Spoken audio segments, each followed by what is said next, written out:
para sa lagay ng ating panahon ngayong tanghali po ng September 23, 2023 na kung saan sa ngayon po ay may dalawang LPA na nasa silangan at kanlurang bahagi po ng ating bansa. Ang isa po dyan ay nasa malapit sa Polillo Island pero mababa naman po ang tsansa nito na maging bagyo.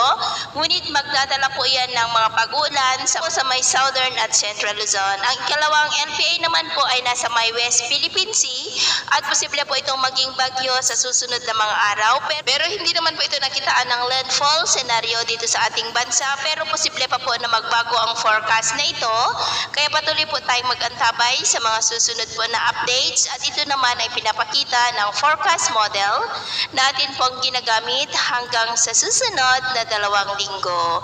At samantalang habagat naman po ay nakakaapekto ngayon dito sa ating bansa, lalo na dyan sa Southern Luzon, Visayas at Mindanao dahil po yan sa hinatak ng mga sama ng panahon. Ang amihan po ay nasa may bandang Taiwan na po ngayon at may ITCZ naman o yung salubungan ng mga hangin na nasa gitnang bahagi po ng ating bansa. At sa lagay po ng ating panahon ngayong tanghali dahil po sa pinagsama-samang epekto ng habagat, LPA, ITCZ at mga localized thunderstorm ay maulap ang kalangitan na may mga pulupulong pag-ulan lalo na po dyan sa may Calabarzon, Central Luzon, Bicol Region, Mimaropa, Metro Manila at maulap rin ang kalangitan na may mga pulupulong pag-ulan sa ilang bahagi ng Ilocos Region, Cordillera, Cagayan Valley, Panay Island, Negros, ilang bahagi ng Central at Eastern Visayas, Sulu Archipelago, Northern Mindanao, Surigao del Norte at Davao Oriental.